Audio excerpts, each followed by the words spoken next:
much for being here. It's a beautiful day in Hawaii. Growing up here in Hawaii, I loved swimming and surfing and having fun in this paradise that we are so fortunate to call home. But I gradually realized growing up that I was actually happiest when I was doing things for other people, doing things to protect our water, to protect our oceans, our land. I felt that this was a different kind of happiness than anything else I experienced when I was just thinking of myself. It was a deeper happiness that stayed with me anywhere that I went. I knew then that no matter what path I ended up choosing in my life, that I wanted service to be that foundation. I'm proud to serve our country as a soldier. I'm a major in the Army National Guard, where I've served for the last 15 years. And I'm so grateful to have the opportunity to serve the people of Hawaii in so many ways over the years. In the state legislature, where I was elected at 21, serving over 100,000 people in the Honolulu City Council, and now, for over the last 6 years, serving in Congress. Thank you for your trust and your aloha. I'm truly grateful.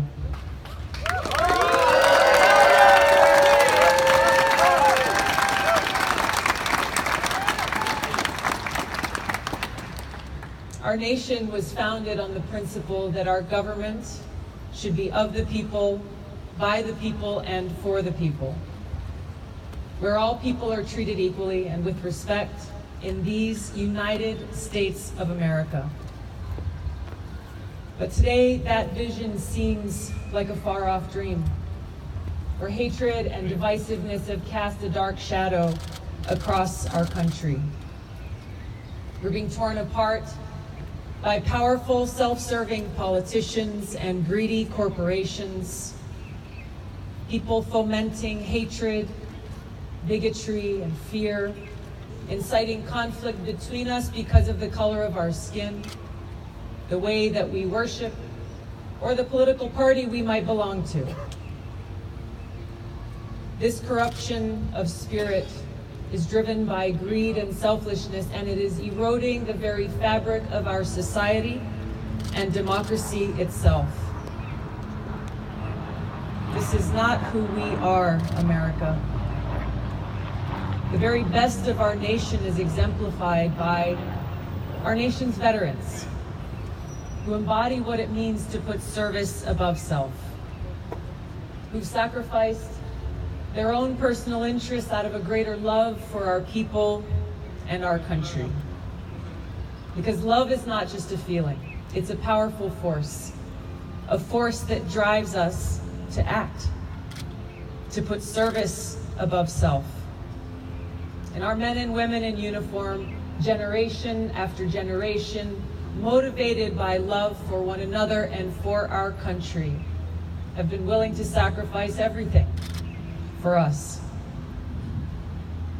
They don't just raise their hand and volunteer to serve only to fight for one religion but not another, to fight for people of one race but not another, people of one political party but not another.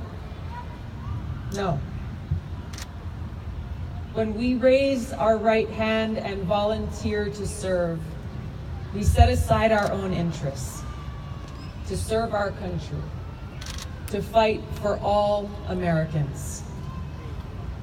We serve as one, indivisible, united, unbreakable, united by this bond of love for each other and love for our country.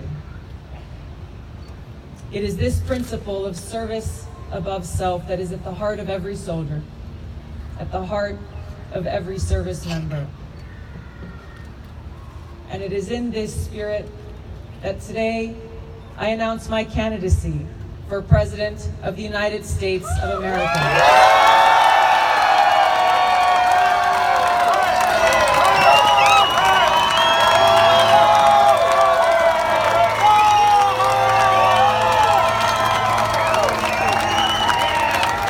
I will bring this soldier's principles to the White House, restoring the values of dignity, honor, and respect to the presidency, and above all else, love for our people and love for our country.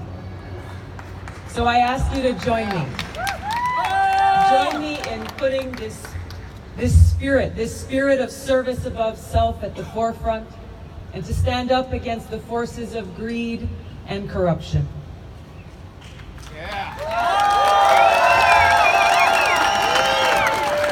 The road ahead will not be easy. The battles will be tough. The obstacles great. But I know that when we stand united by our love for our people and for our country, there is no obstacle we cannot overcome. There is no battle that we cannot win. John F. Kennedy once said, "Ask not what your country can do for you, but what you can do for your country." We must heed this call to action today, at a time in our history where it is so badly needed. We must stand up. We must fight for the soul of our country.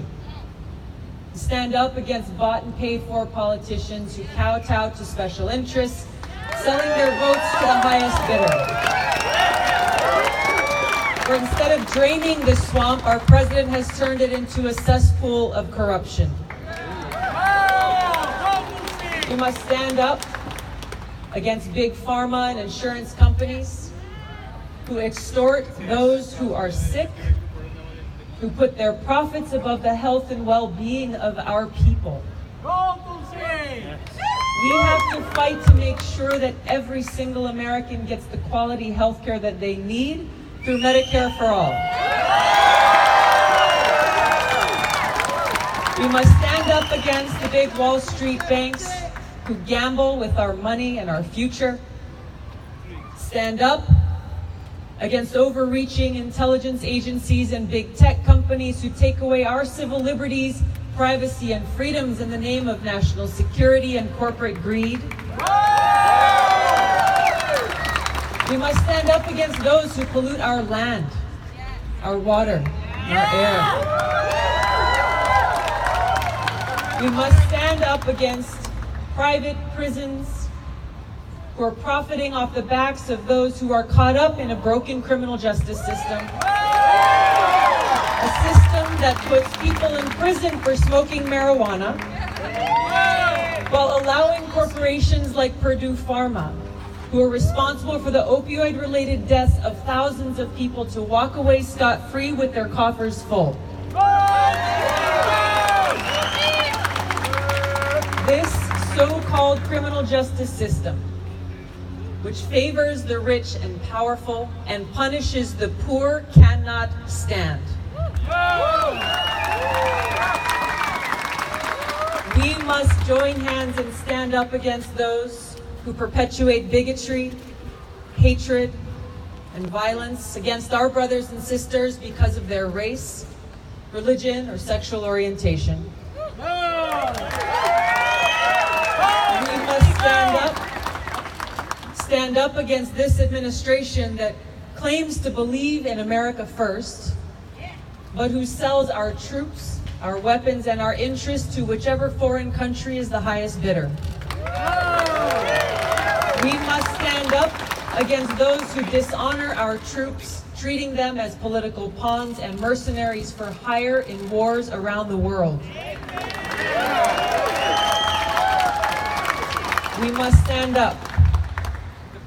Stand up against powerful politicians from both parties who sit in their ivory towers, thinking up new wars to wage, new places for people to die, wasting trillions of our taxpayer dollars, hundreds of thousands of lives, and undermining our economy and our security and destroying our middle class. Now, President Trump campaigned against regime change wars when he ran for president, but now he bows to the wishes of the neocons who surround him, clamoring for regime change wars that he claimed to oppose, this time in Venezuela and in Iran.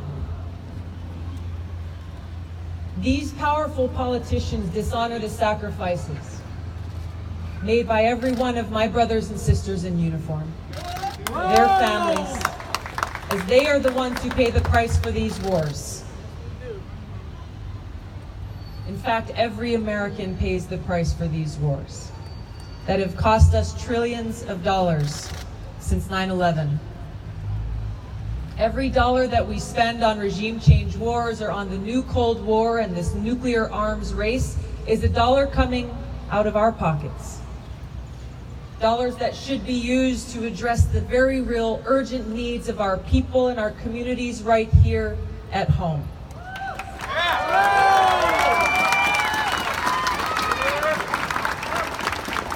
We must stand united and stand strong against those in both parties who never tire of war.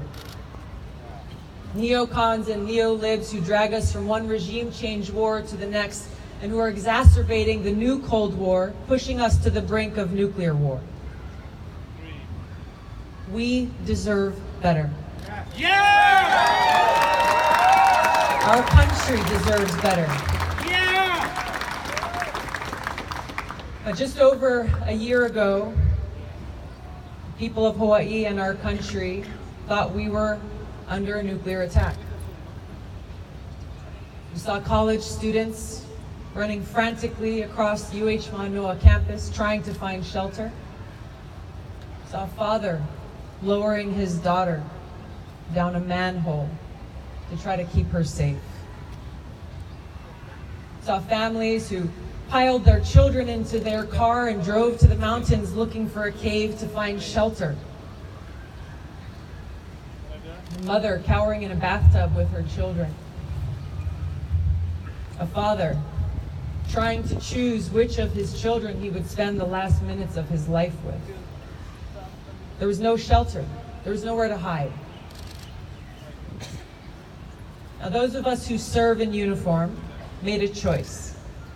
We made a choice to put our lives on the line to serve our country, willing to pay the ultimate price. We volunteered for that. We chose that. But my 6-year-old nephew, Malu, he didn't make that choice. You didn't make that choice.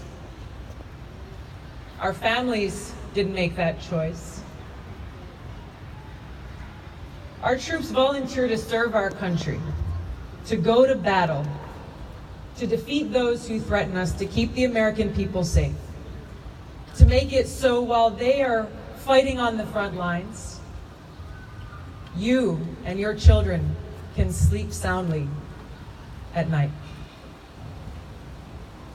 But as powerful politicians beat the drums of war and ratchet up tensions between the United States and nuclear-armed countries like Russia and China, the front lines have come to our doorstep as we sit on the precipice of nuclear war. The reality is, right now, there are over 14,000 nuclear weapons in the world, many of them far more powerful than those that were dropped on Hiroshima and Nagasaki, enough to destroy the world many times over. Now, throughout the 20th century, during the Cold War with the Soviet Union, we were told we had no choice but to live in fear, that at any moment we could be annihilated by nuclear war. And children in schools practiced reacting to a nuclear alert, hiding under their desks. Those who had money built bomb shelters. Those who couldn't afford it wondered if and how they would survive. And with the dissolving of the Soviet Union, that danger was supposed to have disappeared. But our leaders have failed us. Because today we face a greater risk of nuclear catastrophe than ever before in history. This situation is unacceptable. The President's most important responsibility is to serve as Commander-in-Chief. I will do so as a soldier who understands the seriousness of this responsibility. I want to take a moment to recognize and express our appreciation to our fellow veterans who have joined us here today. Please raise your hands and allow us to recognize you.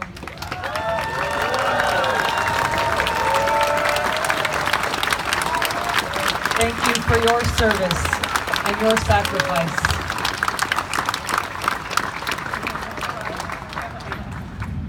Those of us who have experienced firsthand the cost of war fight hardest for peace.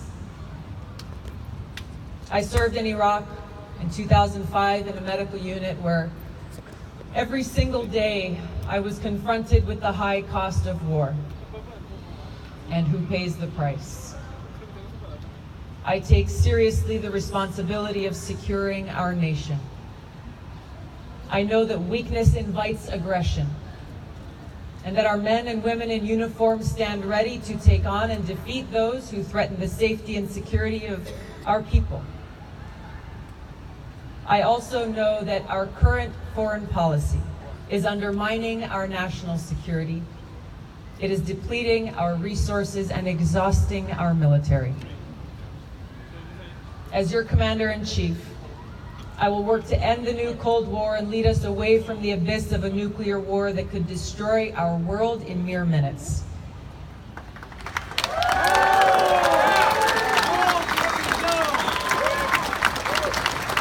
I will build partnerships with other nations based on shared interests, leading with a foreign policy not based on conflict, but instead cooperation. I will end the regime change wars that have taken far too many lives, cost trillions of dollars, and undermined our security by strengthening terrorist groups like Al-Qaeda and ISIS. And I will have the courage to meet with both friends and adversaries in the pursuit of peace and our national security. Because if we lack the courage to meet with those we disagree with, the only alternative is war. Now, bending the arc of history away from war and towards peace will require every one of us to stand up against the military-industrial complex and powerful self-serving politicians who have a vested interest in perpetual war.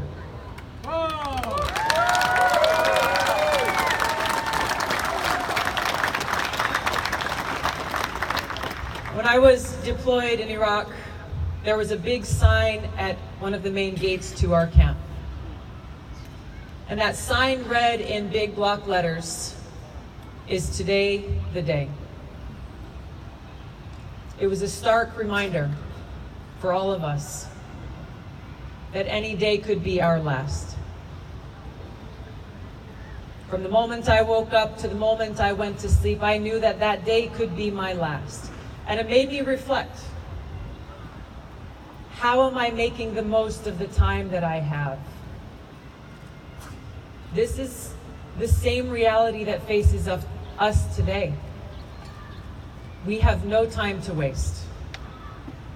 There is far too much at stake.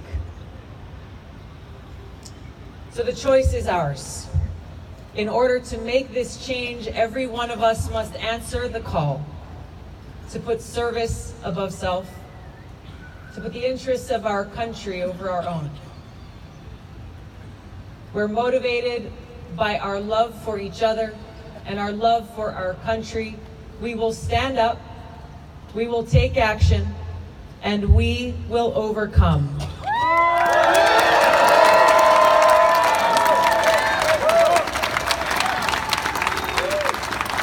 Now, love should not be mistaken for weakness. There is no force more powerful than love. It's love that causes a firefighter to run into a burning building to save the lives of total strangers. It is love that drives a mother to run in front of a speeding car to save the life of her child. It is love that inspires a soldier to lay down their life to save the lives of others. It is love that inspires every one of us to care for each other, to fight for each other, to fight for our freedoms, to fight for our country. What our country needs now more than ever is the spirit of aloha. That spirit of respect and love for one another and for our country. This is the most precious gift that Hawaii has to offer to our country and the world. Aloha.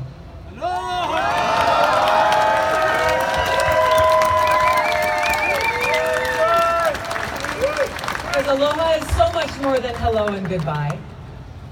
Aloha means I come to you with an open heart. I respect you. I have love for you and I care about you. Whether you are a friend or a stranger, I come to you with aloha. Regardless of the color of your skin, where you come from, how you worship God, who you love, or what political party you belong to. Dr. Martin Luther King saw this power of aloha when he first visited our islands and addressed our legislature in 1959. He said, "We look to you for inspiration and as a noble example, where you have already accomplished in the area of racial harmony and racial justice what we are struggling to accomplish in other sections of the country. And you can never know what it means to those of us caught for the moment in the tragic and often dark midnight of man's inhumanity to man, to come to a place where we see the glowing daybreak of freedom and dignity and racial justice."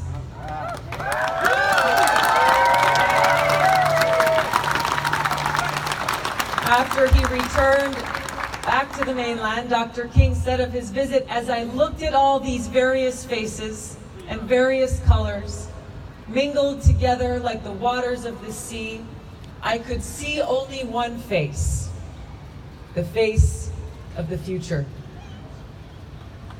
President John F. Kennedy, he also recognized this power of aloha when he visited Hawaii in 1963. And he said, "We are proud of this city and this state and what it stands for. These islands represent all that we are and all that we hope to be." This is aloha.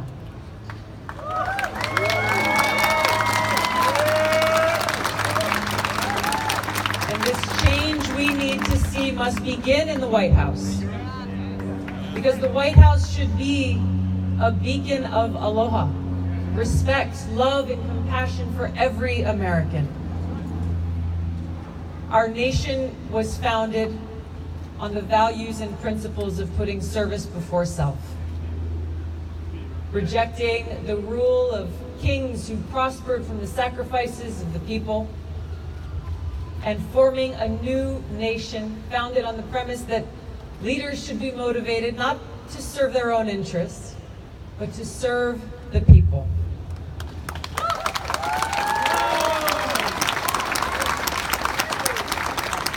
And deep inside the heart of every American is the love, honor, courage, and ideals that form the foundation of this country. Ideals that still shine in each and every one of us. Each of us and all of us must rise again now and come together for each other, our country, and the world.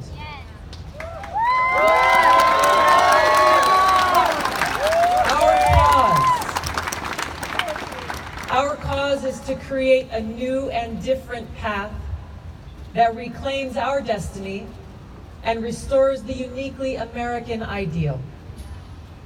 To seek a higher purpose, greater than ourselves, to put service before self.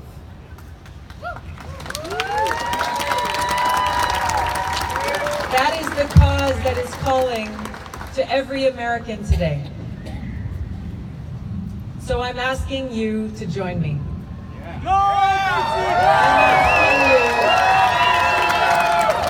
asking you to stand with me to build a movement of peace at home and abroad that will fulfill the promise of America, of freedom, justice, equality, and opportunity for all. Thank you all so much. Mahalo nui loa. Aloha. No